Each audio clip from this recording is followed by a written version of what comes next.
Disney Junior app.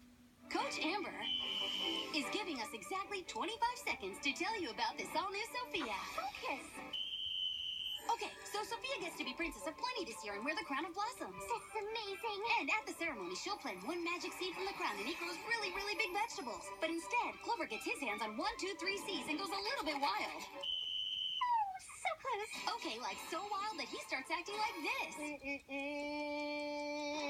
And then there's these gnomes who think the crown actually belongs to them. The crown of the gnomes. And they steal it back and now everything is out of control, including Amber. No, what happened to the festival? I'm better now. See who takes the crown on an all-new Sophia next Friday at 11:30 on Disney Channel. Please don't blow the whistle again.